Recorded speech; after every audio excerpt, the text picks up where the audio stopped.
네, 안녕하십니까. 국민대학교 손해수장 겸임교수 겸 현직 법률사무소 소속 손해사연사인 이윤석 손해사연사입니다. 자, 오늘 알아볼 내용은요, 척추압박골절에 대한 통증과 이로 인한 후유장에 대해서 그 관련성에 대해서 한번 알아보도록 하겠습니다. 많은 분들이 저한테 이렇게 물어보세요. 척추압박골절이 발생해서 통증이 너무 심한데 그러면 장애도 당연히 인정되는 게 아닙니까? 라고 물어보시는 경우가 많은데, 우리나라 현재 장애의 체계 자체가 뭐 교통사고면은 맥브라이드, 개인보험이면은 약관기준, 산재면은 산재기준, 그 다음에 국가장애, 장애인증이 나오는 국가장애 같은 경우에는 장애인 기준에 따라서 각각의 기준에 맞아야지만이 장애가 나오기 때문에 통증이 반드시 장애를 판정할 때 고려사항이 된다 안 된다라고 일괄적으로 설명을 드리기는 어렵습니다. 그래서 유형에 따라서 한번 살펴보도록 하겠습니다. 먼저 이 손해배상 사고에 있어서 손해배상 사고는 맥브라이드 방식에 따라서 장애를 판정하도록 하고 있거든요. 그리고 그 기준에 대해서 보시면 이렇게 나와 있죠. 그래서 흉추부 제10흉추 이상 1번부터 10번까지 흉추일 경우에는 27%, 흉요추부는요, 흉추 11번, 흉추 12번, 요추 1번일 경우에는 32%, 요추부는 요추 2번부터 요추 5번까지일 경우에는 29% 이렇게 장애를 준다고 규정하고 있습니다. 이게 이제 노동력 상실률이죠. 그러면 어떻게 장애를 줄까요? 장애를 판정할 때 고려하는 사항들은 이렇게 되어 있습니다. 약간 확대해서 보시면은요. 자, 최종 회복 상태에서 척추의 운동, 힘, 근육 경련, 동통 등이 정상의 75% 이상인 경우라고 해서 맥브라이드 방식은 운동 능력과 힘, 근육 경련 여부, 동통이 포함되어 있습니다. 그렇기 때문에 통증이 정상의 75% 이상인 경우, 즉 통증이 약 25% 정도 심할 경우에는 이것도 장애를 판정할 때 고려 대상이 되죠. 그렇다면 맥브라이드 방식에서는 통증도 장애를 판정하는 요소 중에 하나이다 라고 판단할 수가 있습니다. 밑에는 이제 적용 방법인데요. 이 가이드라인이 절대적인 건 아닙니다. 원래 맥브라이드 원전은 이거지만은 요거는 이제 우리나라에서 다시 이렇게 가이드라인 지침을 만들어 보자 라고 해가지고 만들어 놓은 것이고 강제성은 없습니다. 다만 가이드라인을 보시면 수술하지 않은 추체 압박골절의 경우에는 압박률의 정도에 따라서 감산 적용한다. 즉 압박률이 심하면 심할수록 퍼센트도 올라가는 것이고, 압박률이 낮으면은 그만큼 이 수치 노동력 상실률이 낮아지는 거죠. 다만 압박률이 25% 이하인 경우에는 한시장애를 인정한다. 이렇게 거꾸로 본다면 25% 이상인 경우에는 영구장애도 인정할 수 있다 라는 의미가 되는 것이죠. 그렇다면 결국 압박률도 장애율을 판단할 때 중요한 것이고, 맥브라이드 방식에서는 그 다음에 또한 통증도 분명히 맥브라이드 방식에서 장애를 판정할 때 고려 대상에 해당은 된다. 다만 이거를 모두 반영해가지고 장애를 주고 안 주고의 여부는 장애 진단 의사의 전적인 권한입니다. 자, 그렇게 해서 맥브라이드 방식은 살펴봤고요. 두 번째 이제 개인보험입니다.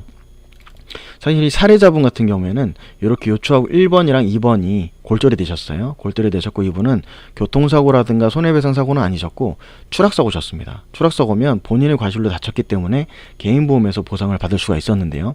개인보험 같은 경우에는 수술을 안 한 압박골절 같은 경우에 이렇게 장애 기준을 두고 있습니다. 첫 번째로는 심한 운동장애로 분류하기도 하고 기형장애로 분류하기도 하는데요.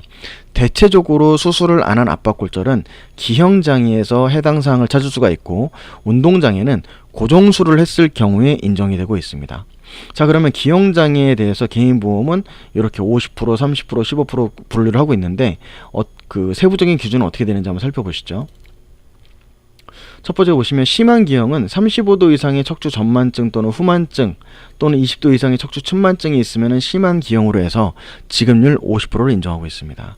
뚜렷한 기형에서는 척추의 골절 또는 탈구 등으로 15도 이상의 척추 전만, 후만 또는 측만이 있을 때, 15도 이상의 전만증이 있거나 또는 15도 이상의 후만증이 있거나 또는 10도 이상의 측만증이 있을 때 뚜렷한 기형으로 지급률 30%를 인정하고 있고요. 약간의 기형은 각도 관계없이 아주 경도의 전만 또는 후만 또는 측만증이 있을 때 약간의 기형으로 지급률 15%를 인정하고 있습니다. 자, 그럼 아까 우리 보셨던 사례자분 같은 경우에는 장애 진단서를 어떻게 받았는지 한번 보실까요? 아까 필름은 보셨다시피 요추 1번과 2번의 골절이셨고요. 그 다음에 검사 소견으로는 요추 1번 골절의 압박률이 25%였습니다. 근데 아까 제가 개인보험 기준은 잠깐 보여드렸지만은 기형장애에서 전만, 후만 또는 측만을 보고 있지 추체의 압박률을 가지고 판단하고 있지는 않거든요.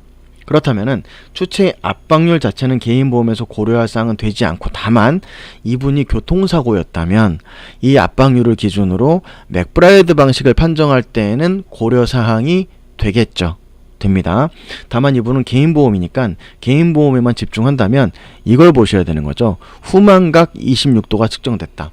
아까 약관에서 전만 또는 후만이 15도 이상이면은 뚜렷한 기형으로 봐서 지급률이 30%라고 말씀드렸습니다.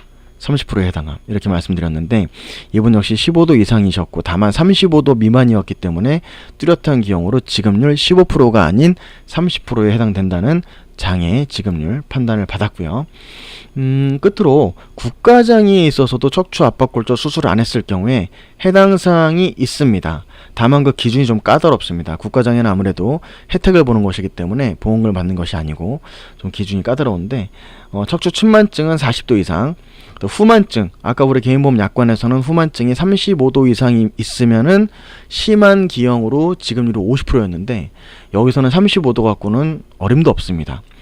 후만 각도가 60도 이상, 60도 이상이면은요 진짜 허리가 튀는 게 눈에 보입니다. 사실은 엄청 심한 거예요. 이 정도가 되어야지만이, 수술 여부와 관계없이 이 정도가 되어야지만이 6급, 1급부터 6급까지 있는데 6급에 해당하는 장애 등급을 주겠다. 사실상 기형 각도로 받기는 대단히 힘들다. 이렇게 판단을 하시면 되겠고요.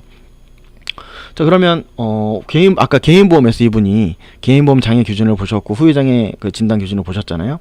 그러면 이런 겁니다. 개인보험에서 말하는 후만, 아까 그 장애인 기준에서 보는 후만 각도는 척추 이렇게 압박골절이 발생했을 때 여기가 만큼 눌리면 그만큼 척추체가 앞으로 휘든가 뒤로 휘든가 옆으로 휘든가 하는 충격으로 인한 휘는 증상을 보이는데 이걸 전만, 후만, 측만이라고 하고, 요걸 측정하는 방식을 콥스 앵글이라고 해서 이렇게 이 각도를 측정하게 됩니다. 이 각도를 측정한 결과가 아까 그분 같은 사례자분 같은 경우는 15도 이상이셨기 때문에 뚜렷한 경우로 봤던 거고, 국가장애에서는 이 각도 자체가 60도 이상이 나와야지만이, 90도가 아까 60도 정도 나와야지만이 6급을 준다고 하고 있는 것이죠.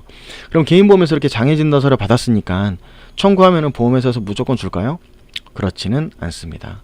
보험회사는 주식회사이기 때문에 이렇게 표현이 되겠죠. 여기 장애진단서 받아왔습니다. 보험금을 주십시오. 이렇게 얘기를 하면 보험회사에서는 이렇게 얘기하죠. 알겠습니다가 아니라 그래요. 저희 쪽 자문위와 상담 후에 결정하겠습니다. 이렇게 얘기를 하죠. 그럼 청구권자 입장에서는 누가 자문이죠? 라고 얘기하면 자문위가 누군지는 알려드릴 수가 없다고 얘기합니다. 왜요? 라고 물어보면은 자문위의 개인정보를 보호해야 되기 때문입니다 라고 얘기하죠. 근데 한번 생각해 보실까요? 여러분들이 보험금 청구하실 때에는 그 뒤에 보험금 청구서 뒤에 개인정보 동의서에 사인하게 돼 있어요. 그거 사인 안 하면 보험금 청구 안 받아주거든요. 그러면 자문을 할 때에도 어느 자문위가 하는지 그 자문위한테 개인정보 동의서를 받는 게 인지상정 아닐까요? 근데 보험회사에서는 자문위의 개인정보를 보호한다는 이유로 이 사람을 절대 공개하고 있지 않죠. 그래서 저는 흡사 복면을 쓴 것과 비슷하다고 생각해서 이렇게 표현을 해봤어요.